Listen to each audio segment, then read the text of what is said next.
Okay, we are about to get started. I ask people to turn off the video and audio.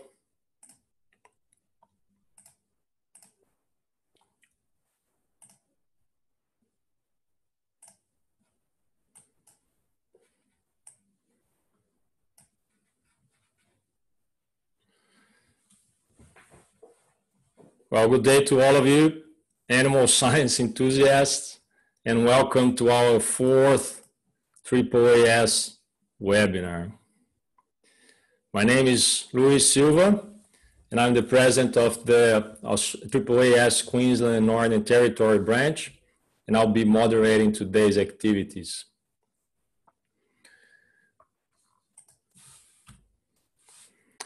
For those of you not familiar with the Australian Association of Animal Science, I invite you to visit the AAAS website and our Facebook page and check out all the activities we have promoting animal science and integrating our community of members.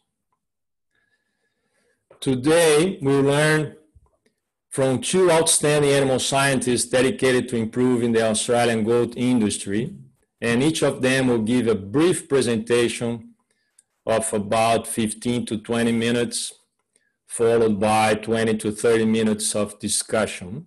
So please write your questions on the chat area as we go along, and we will discuss these at the end.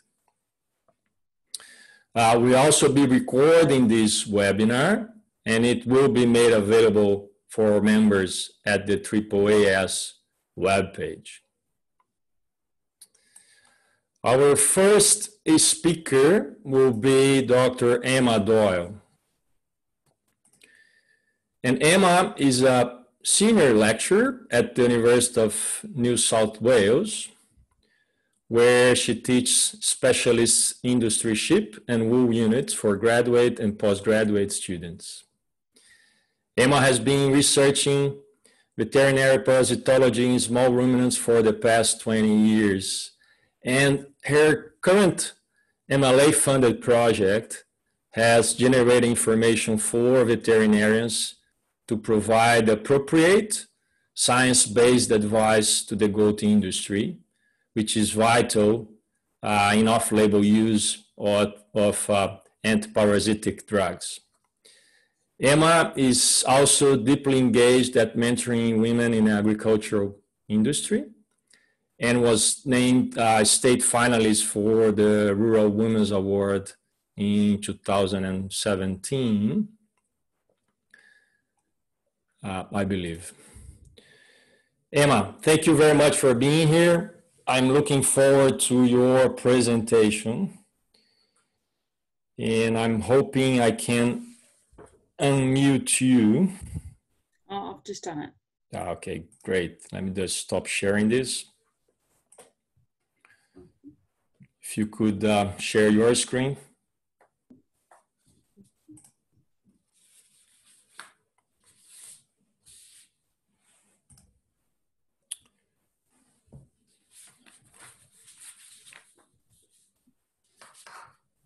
Is that okay? Yep, that's really good. Excellent. Okay, and just start when I'm ready. Yep, ready to go. Okay, great. Well, first of all, thank you so much for the invitation to speak with you all today. I've had the fortunate opportunity to work in a project that I think is incredibly important to the goat industry. And we're getting some really great results, so I wanted to share them with you today. So we were funded by MLA in about March last year, and they funded us to do a number of experiments on cattle and sheep drenches that we could use in off-label use for goats. As many of you know, we only have a couple of drenches available that are registered for goats, so it was a really important project so that they can begin controlling parasites, particularly as the drugs we do have normally have quite high drench resistance.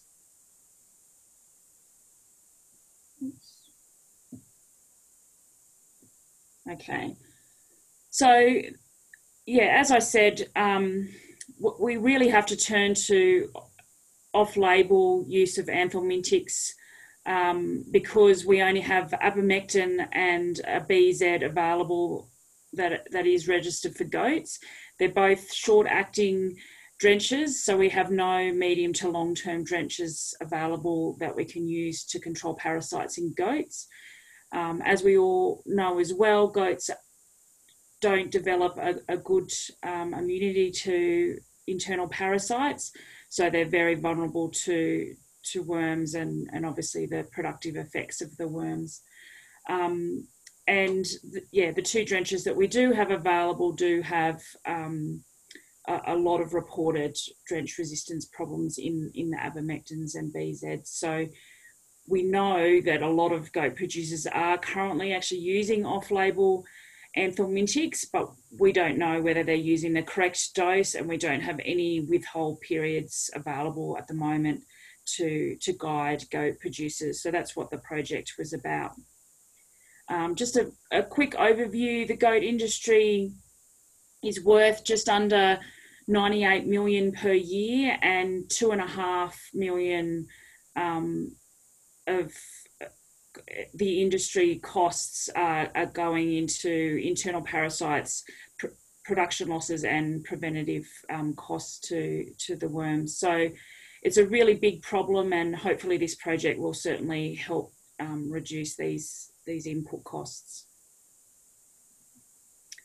So just an overview, I know some of you online would be all over this, but for those that aren't, I just wanted to reiterate how important drench resistance is.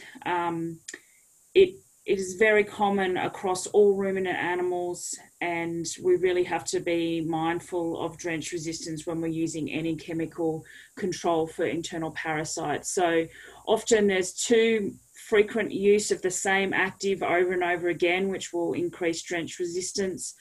We're underdosing animals, and particularly with the goats, we don't know what the correct dose rate is, so we probably are underdosing them. Using long-acting drenches in any of our ruminants is going to be a problem as the period of time runs out. Then more and more parasites can become resistant to that active. And then if we're not putting animals onto clean pastures after drenching, then we're going to encourage that drench resistance as well. So anyone that hasn't done a drench resistance test, I encourage you as producers to do so. There's heaps of service providers now available that you can use to help you do these drench resistance tests. I've got down here at the bottom of my slide on our Worm Boss site, which again was crafted for the goat industry as well. It was developed for the sheep industry, and then the goat industry paid for the Worm Boss section to be providing goat producers information on worms as well.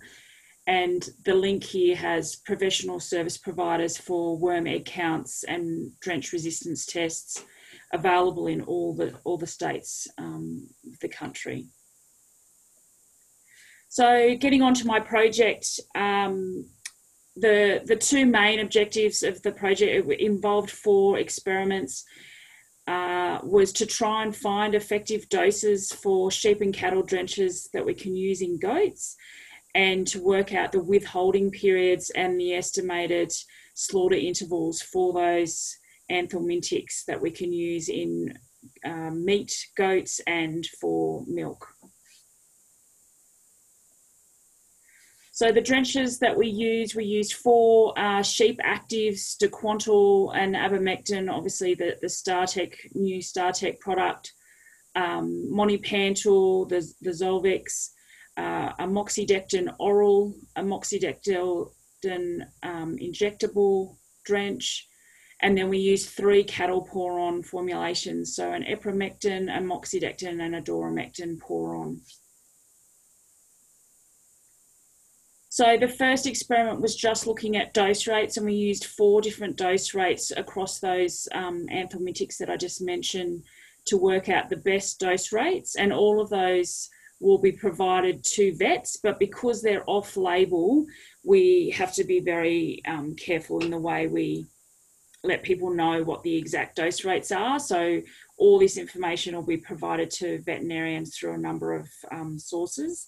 But what we found was the Dequantal, Monipantal, Moxie Oral, and the two the Moxie injectable, and then the two cattle porons, epramectin and doramectin, were all effective at an appropriate dose rate of over 95% efficacy, and most of them were actually 100% cleaning out those susceptible worms that we artificially put into them in the animal house.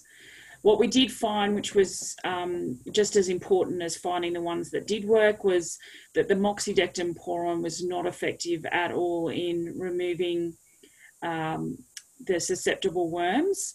So the best we got at a very high dose rate was 80% removal of the infection, which is obviously not appropriate at all for producers, and will just encourage drench resistance if we continue using that product. The other interesting thing we found was that when we first tested it, we did it in a winter environment, and I come from Armidale, New South Wales, and the winters are extremely cold. This animal house that we ran the experiment in got down to -11 overnight, and what we found was the moxyporon did not work at all well in those cold conditions. So we actually repeated the experiment in warm summer conditions, and it did work a little bit better, but still didn't reach over 80% efficacy. So it goes to show that the drench resistance is a problem, but it can be a problem even more so if we're using it in cool environments. So the second experiment we did was looking at the residues of the anthelmintics that we found were effective for goats, and we looked at the maximum residue levels in meat and offal and fat of the goats over a long period of time.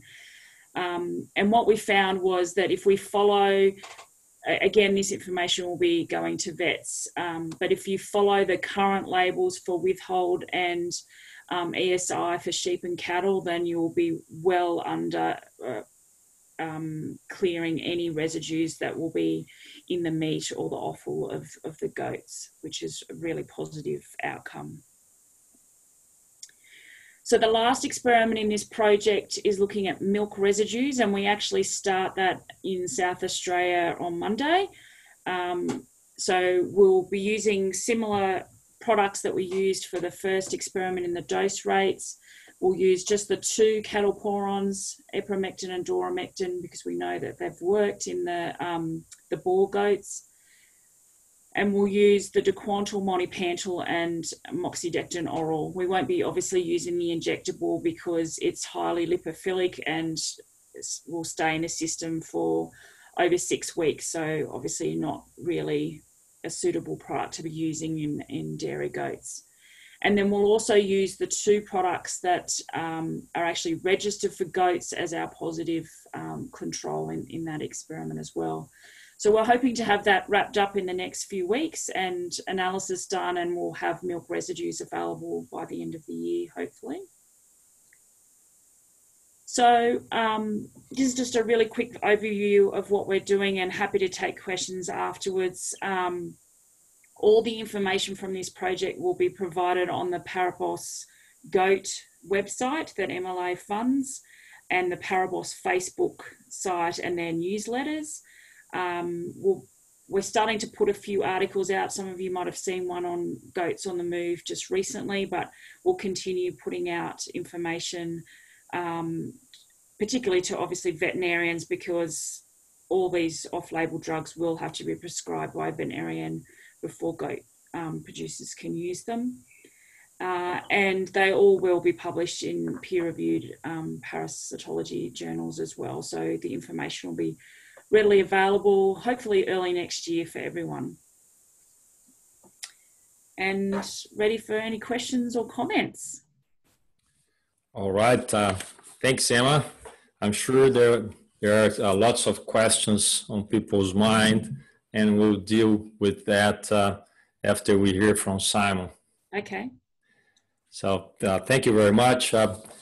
Let's move to Simon Quigley, but before we do that, let me just introduce our next speaker.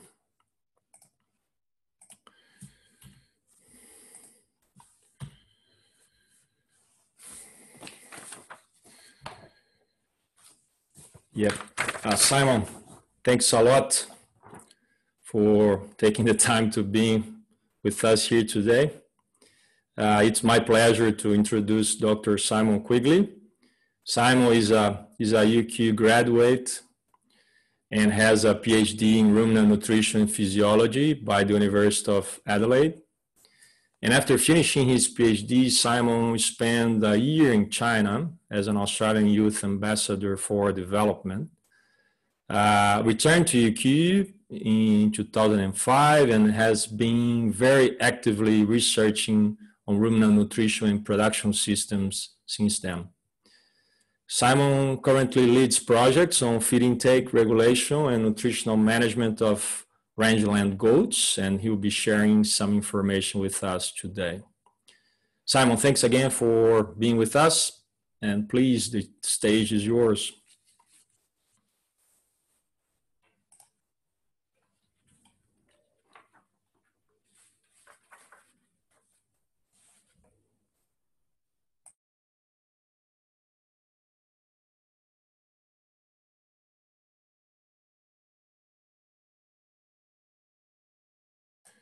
Simon, I believe you are on mute.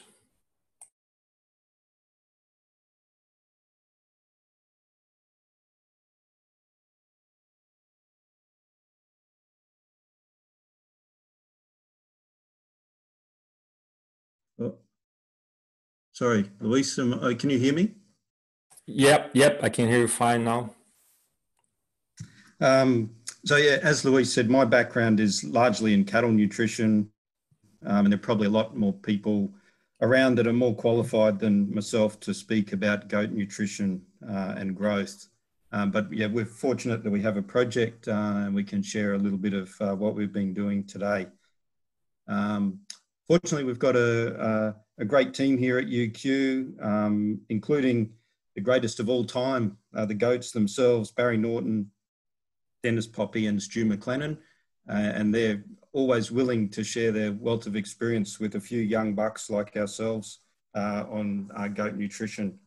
We've got a small team here that work really hard on this project, Karen, Cardiel, Anne, and the team down at QWASP where we run our experiments, and we do some work with Matt Callaghan from Ridley Agri Products, who helps out with prepping some of our rations and so on. And this is an MLA funded project, as was Emma's, and we acknowledge MLA for funding this, and the guidance we get from Emily down there and her predecessor, Julie Petty, who was instrumental in setting up this project. And we also have pretty good engagement with the GERDAC group, who are really enthusiastic about the goat industry and really interested in our research and research projects.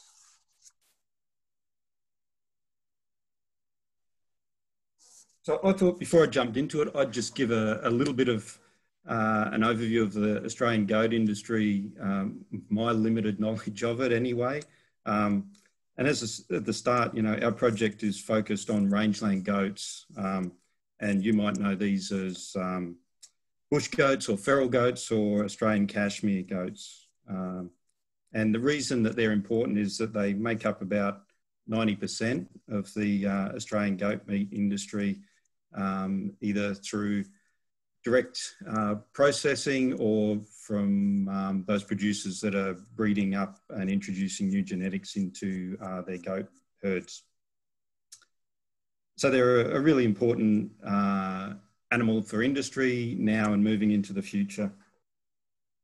In terms of the population and the distribution of the national goat herd, work that Trudy Atkinson and her group down in New South Wales do around modelling that sort of information based on NLIS data.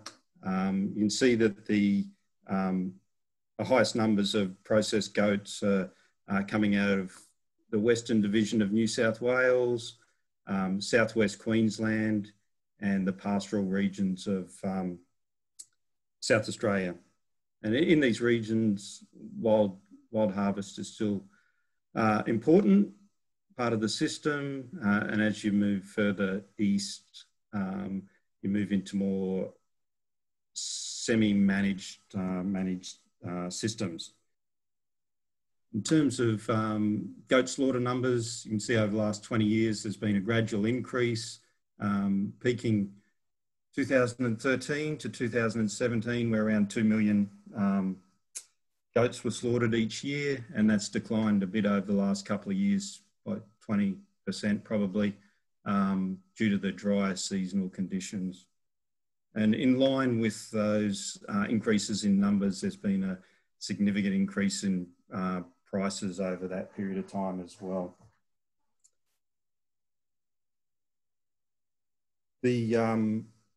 Like with most commodities, Australia is not such a significant goat producer by global standards. I think around 1% of the world population are goats, but we are a major exporter and we contribute close to 50% of all goat meat exports.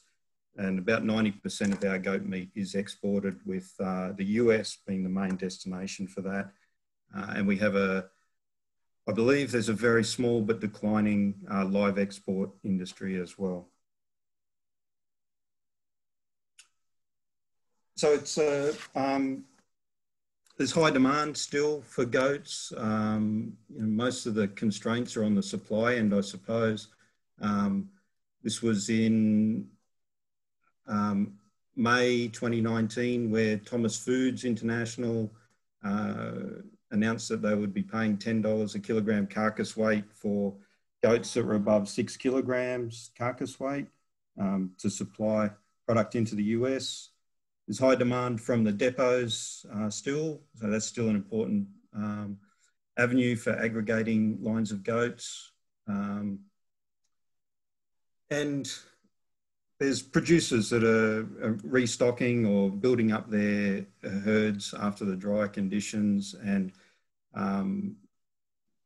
evidence of that, you know, there's now on Auctions Plus a weekly national goat sale, and there's some prices there for does. Quite often you'll see lines of does on there, $150 a head for rangeland does, $200 for F1s, and I think it was almost $400 a head for does with kids at foot there. So there's certainly demand and people are interested, and to me this sort of indicates that there's a shift from that sort of harvesting system to more semi-managed systems that are looking at perhaps their stocking rates and feed budgeting and a bit of segregation of younger goats, and maybe introducing genetics. Quite often on Auctions Plus, there's lots of small lines of boar bucks and those sorts of things. So if we're looking at the nutritional requirements of rangeland goats, the main sources of information at the moment are in the US, there's the NRC.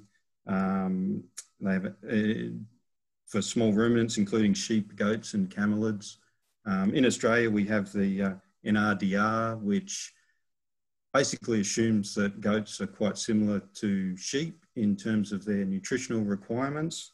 And then there's the AFRC and the INRA feeding standards, and they focus, I guess, a little bit more on dairy goats.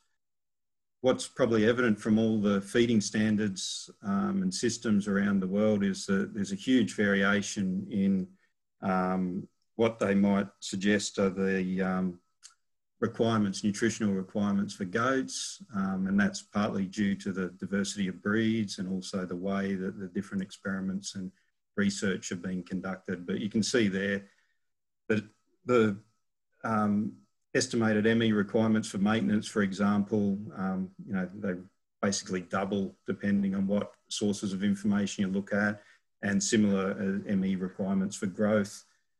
One thing that we'll mention briefly is that all the feeding standards tend to account for activity, but most of the work's been done in confinement. So there's some pretty big assumptions made around the ME requirements for activity of goats.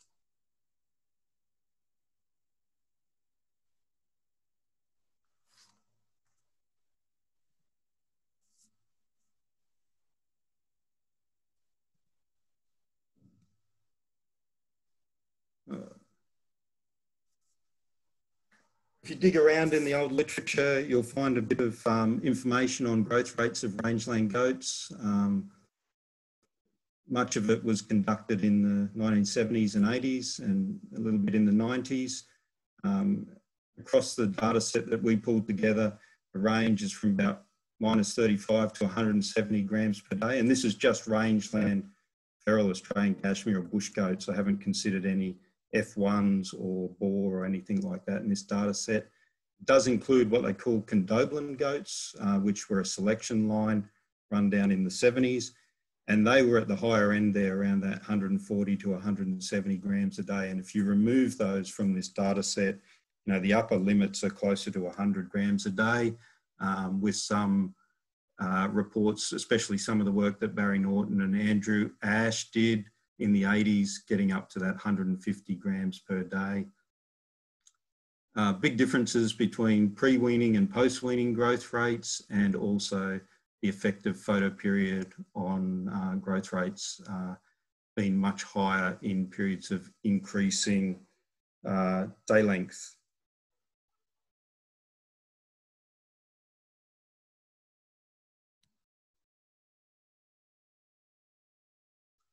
So onto our project, what are we looking at? I guess our overarching research question is what cost-effective and feasible nutritional strategies increase the live weight gain of underweight rangeland goats. When we started this project, any goats that were mustered that were under about 12 kilograms, 11 or 12 kilograms carcass weight had no commercial value at all. So the question was, what would a producer do with that class of goat from a nutritional point of view? Do they release it until the next muster, or can they supplement it, was the option that we were looking at. All our experiments, we have been doing what we call a supplement dose response, where we feed a low quality basal diet with increasing supplement allowances. We've been using young rangeland bucks that were considered underweight, so 16 to 20 kilograms live weight, and we work in individual indoor pens so that we are able to measure individual intakes, weight gains, digestibility, which allows us to estimate ME intake and ME requirements. We conduct our experiments between September to December, so we've just received 80 goats last week. And the primary output from the project is supposed to be a development of a least cost supplement calculator to help producers make some decisions around supplementation.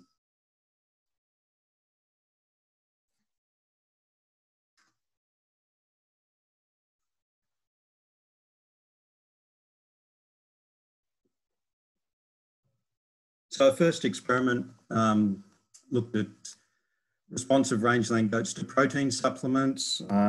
We got significant relationships for live weight gain and supplement intake for cottonseed meal and loosened chaff. The growth rates were probably a little bit lower than I expected, but I'm not really sure why I had any great expectations. I hadn't really delved into the literature enough at that stage to work out what was probably realistic. So they look quite nice, those response curves, and they're significant. However, you can see it's a bit of a shotgun of data points there. Each one of those points is an individual animal, and you see the variation that we've got there in our data. And that's despite us having pretty minimal variation in our intakes, really. The intakes that we get are kind of what we would expect on these types of diets with other ruminants, although the intake of a low quality Mitchell grass based diet was probably a little bit higher than what we would normally see for cattle and sheep. So really the maximum growth rates we were seeing in this experiment were up around 60 grams a day at the highest level of supplementation.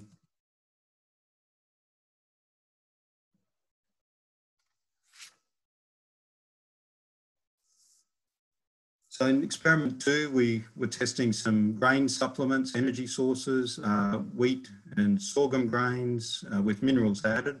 And we included the lucerne again because there's kind of a way to link between experiments along with the control, but also just give us a bit more confidence that when we're measuring down in this really low level of live weight gain, that our methods are all holding up pretty well. Again, we got very little variation in intake, and we actually increased our replication here, and so we reduced some of that variability between goats on our treatments.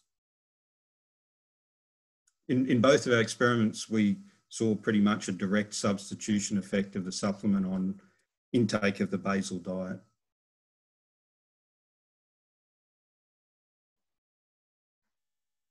So pulling those two experiments together so far, that's all we've completed at this stage. One of the issues that we've got, I'm not sure if you picked it up, but our growth rates on our control diet were a little bit different in both experiments. So I guess the way that I've been dealing with this so far, and maybe wrong, someone can tell me if it is I've kind of changed the way I express that, and I now consider it as additional growth above control, and that allows me to anchor these response equations back through zero, if that makes sense, which is what I've done there. And you can see the different responses for the different supplements at their maximum levels of intake there. The other thing that we're sort of starting to look at now is how do these responses in terms of growth and ME requirements match up with the feeding standards. And you can see that our response here in red from experiment 2 actually isn't too far out from McGregor and Norton's reviews in terms of both the maintenance requirement and the requirement for live weight gain, but it doesn't align very well with Salu's work on indigenous goats, which is what forms the or informs the NRC requirements. So thinking about why we started this project, and it was to develop a least cost supplement calculator, I guess, for producers. And this is based very heavily on the similar sorts of calculators that Stu McLennan developed for cattle over the years. And so the idea is that a producer could plug into this a starting weight, a target weight and a target weight gain with the cost of each of these supplements delivered, and come up with some numbers to help them make some decisions. So this is just the amount of supplement required per day to achieve a given rate of live weight gain based on those response equations developed in the experiments. And then once we know how much supplement is required to achieve that, we can put a cost on it. And so the producers could say, well, you know, at 80 grams, additional 80 grams a day, the wheat supplement is slightly less expensive than a sorghum supplement, but these protein supplements aren't going to get you up at that level of productivity. And so some of the numbers here are around, you know, what it costs cents per day, or the total cost to reach a target live weight, and the number of days to reach a target live weight. So it's all still a bit clunky and rubbery. We've got 2 more experiments that we're doing now that will feed into this to hopefully build it up a little bit better.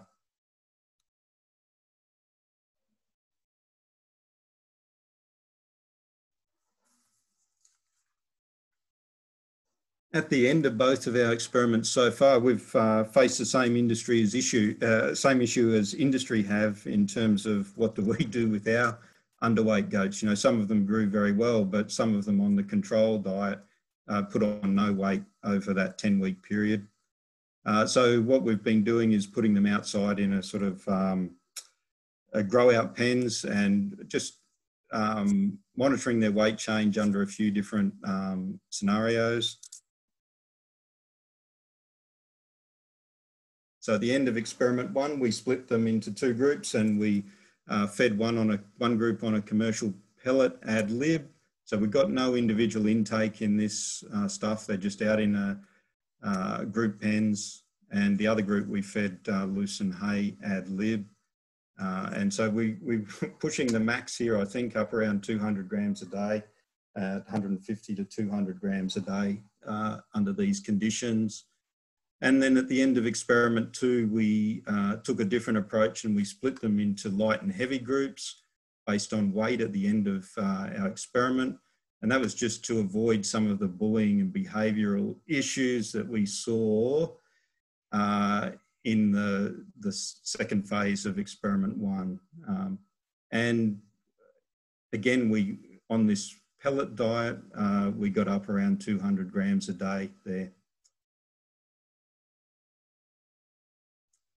So based on what we were seeing at the end of the phase 2 of both those experiments, we've kind of recalibrated what we're trying to do a little bit. We've got a variation going through with MLA, and we're more looking at, I guess, confinement feeding or lot feeding rations rather than supplementation to see if we can formulate these rations to get those high growth rates that we have seen at the end of those phase 2 diets. So we're looking at the dose response to crude protein when we feed a high ME diet, and also an ME intake dose response to determine the ME requirements on a single diet, instead of trying to combine all these different diets and make sense of it like that.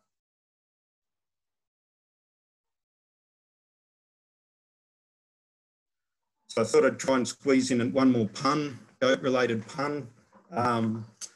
Every day when we go down and see the goats, we learnt to expect the unexpected. They're a very challenging animal to work with in our facilities here. We're getting some good results and everything, but every day there's always something else. This goat up here, he basically stood like that for about 4 or 5 weeks. He'd go off and have a feed and come back. He had his eye on a goat on the other side of the fence. Very difficult to keep them out of the feeders and so on. So we're always thinking on the run, and so now we try to hang our hay up in nets like that. And I can tell you I've seen goats up on top of that as well. And then the other issue, not so much of an issue, but we see this behavioural stuff where there's, this was actually when we released them from the individual pens. So we put them out in smaller groups of similar weights and let them sort themselves out a little bit. But there's a fair bit of energy expenditure going on in those pens when we do that. And that's all I was going to say. It's all still pretty preliminary and raw, but we have to have this wrapped up by next year, middle of next year. And just want to acknowledge the producers that we work with that have supplied us goats over the last 2 years, Nick Perkins and Locke and Kath Watts at Dirranbandi, and Jim and Trish McKenzie out at Cunnamulla, and John Marr, he's been bringing goats in for us. Thank you. Well, thank you, Simon. That was a very interesting presentation. Now, it's clear that there are many challenges facing the goat industry. So if we could just turn on our videos for Emma and Simon, and we will start answering some of the some of the questions that came. And I think I'll start with you, Emma. We had a couple of questions on the resistance of goats to the drenches. Can you unmute yourself, Emma? Sorry. I think it's coming from Sandra, I believe, and she's mentioning a Switzerland study that evaluate resistance using different products. Could you comment on that? But you have to unmute yourself.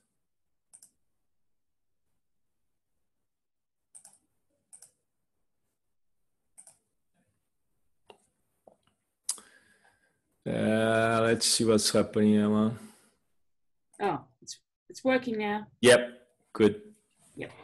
Okay, sorry. Sorry, can you just repeat the question? Yeah, the question is about the resistance. And there was mentioning a Switzerland study showing that you can develop a massive resistance when you start treating the animal. So I just wonder if you want to comment on that. Because they're of the goat species or any, I'm not quite sure what. Well, I guess did you mention the problem that the animals can acquire resistance to the drug? So I just wonder if you have any more comments on that. Well, I mean, I guess if you're correctly using a drench that has over 95% efficacy and dosing it properly and not continually using the same active over and over again, then that will help prevent resistance. But I'm not sure that I might be answering the question there. Yeah, that's okay. Can you comment on the biowarmer as well as a type of an alternative treatment? I don't know much about the biowormer other than what I've read, and I've obviously had discussions with Sandra. But if Sandra would like to add to that would be terrific, because it is another option that goat producers can use, and I know a lot of goat producers are using biowormer. Yeah. On that, and I'll open this same topic to Simon as well, Emma. How important is the breed? You know, during your presentation, Simon's presentation, is clear that the industry is very heterogeneous. So you have many breeds, different production system, and you are testing some products in, I imagine, one specific breed in one specific production system. So how important is it to actually evaluate these in different breeds, in different environments, different regions of the country? And Simon, that applies to what you're doing as well. So if you'd like to comment on that after Emma, that would be great.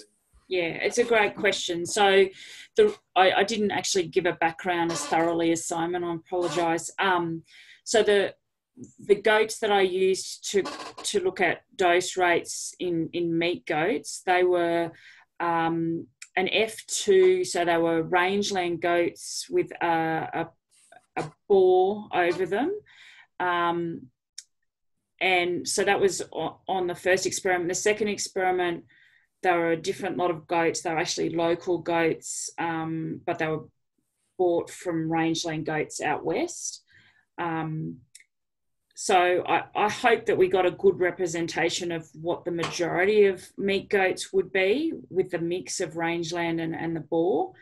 But we will be repeating the dose rate and efficacy trial in dairy goats, because from my understanding, they'll be a little bit different to the boar meat goats. And so we really do need to check all these actives in the dairy side of things as well, because they might not be the same as what we've tested in the boar goats. But yes, I mean, ideally, particularly as I found in the moxidectin poron, it really did affect, the efficacy was affected by climate. So most goats are in a warmer climate, not in Armidale. So I suppose we should be okay. But yeah, further testing is probably something that does need to be done now that this initial study's been done.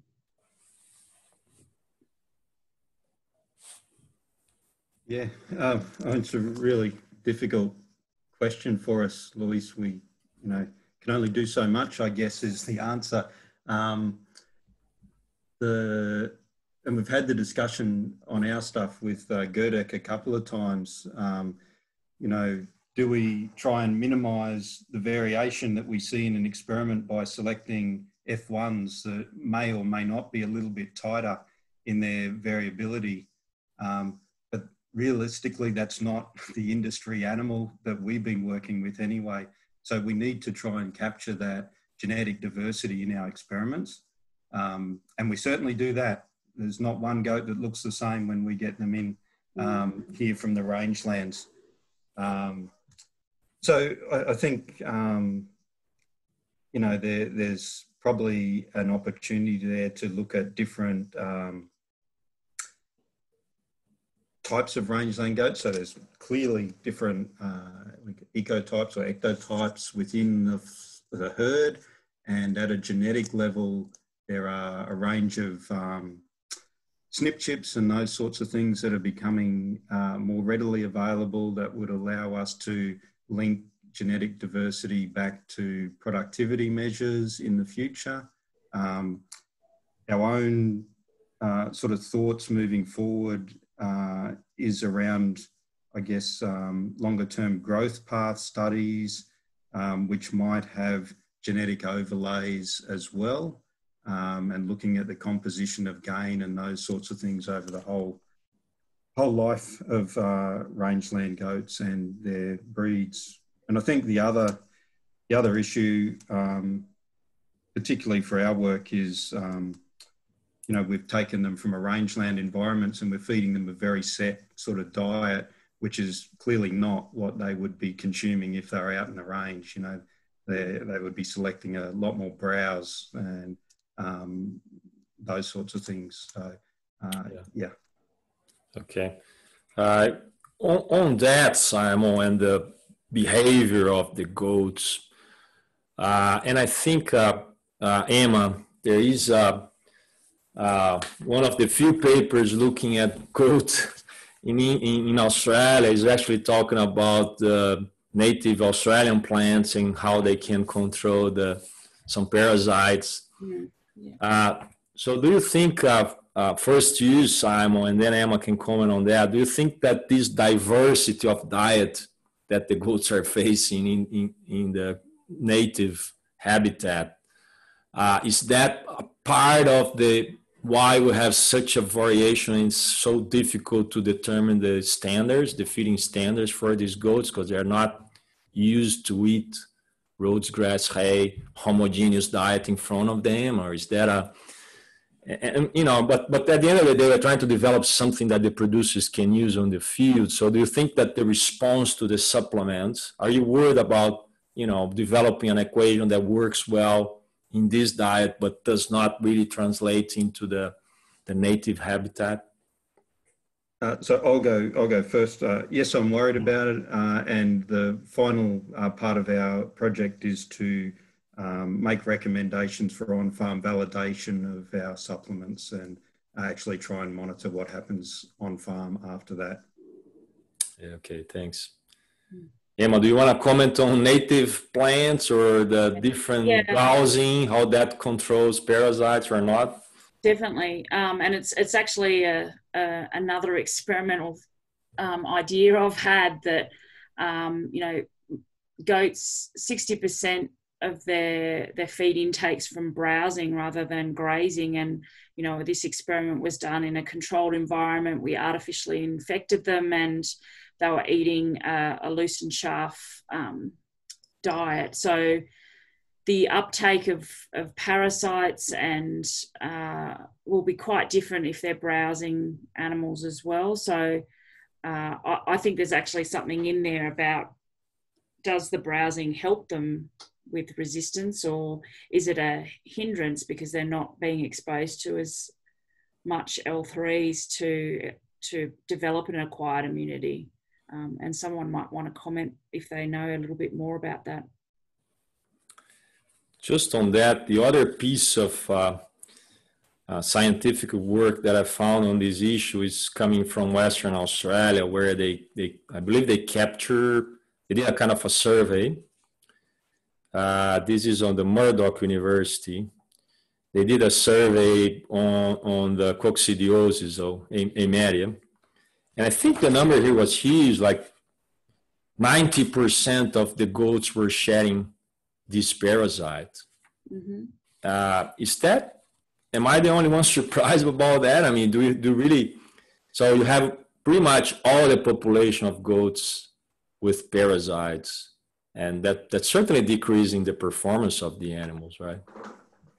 Well, normally it would be only affecting the younger animals, and interestingly, the 6-month old goats that we use did have some coccidia in them as well, but it didn't seem to really affect them with their performance and growth and ability. You know, it didn't exacerbate their worm infection that we gave them or anything like that. So I think, I don't know much about coccidia, but I imagine it's the same as in lambs, and it's something that over time they'll acquire immunity and that won't be affecting their production.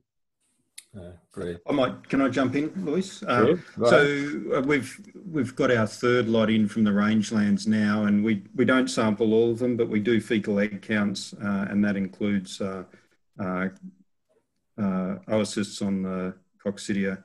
And Anne Beasley might be on here, so she might correct me if I'm wrong on this last lot that came in. But the first two lots, our egg counts, they wouldn't get into triple figures, usually less than 50 eggs per gram for worms, and a low burden of coccidia is what we see pretty much across all of them.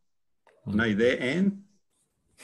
Can you unmute or not? We just collected she's doing that the all right sign.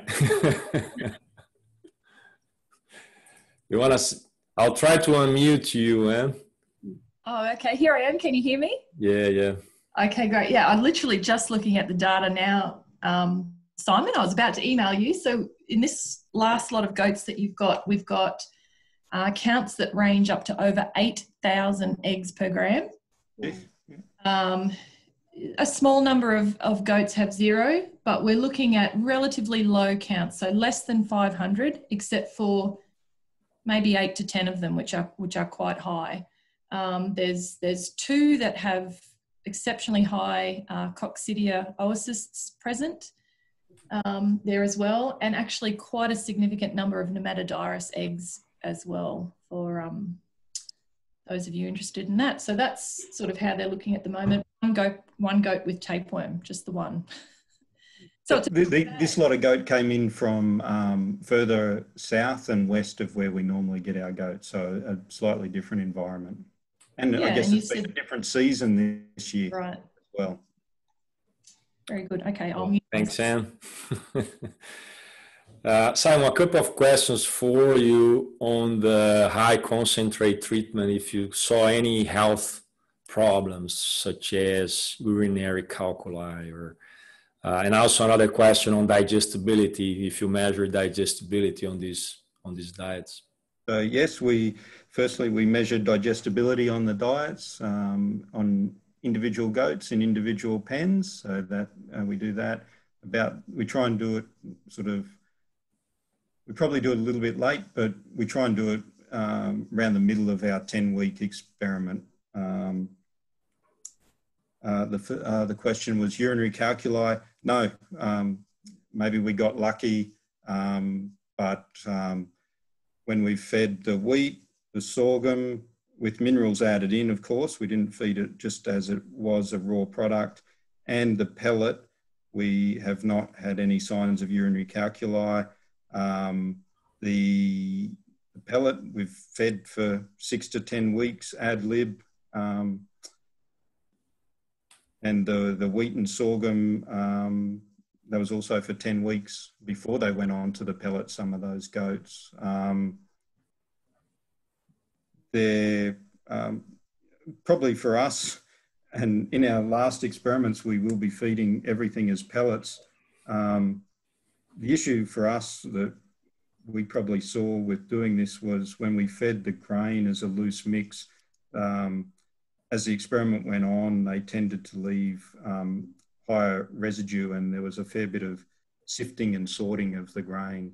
They're quite good at that, we've found. So we're pelleting everything up this time around. Yeah, I actually found the same, that they were very selective. Yeah, great. Simon, one question is on the graphs you presented, I couldn't quite notice the response to urea. And I saw this thesis, a recent PhD thesis from JCU, Offlabel, I think is the name of the author, but he also, what I got from the thesis is that they saw a good response to the protein meals, but not a very good response to urea. Is that the same that you saw? And do you want to comment on that? Yeah, that's right. So in that first experiment, we actually started with 4 different supplements: cottonseed meal, lucerne, which I presented. Whole cottonseed, I did present there. You had to be quick to see it. We struggled to get high intakes. They just wouldn't eat it. And so there was no significant relationship between whole cottonseed intake and live weight gain.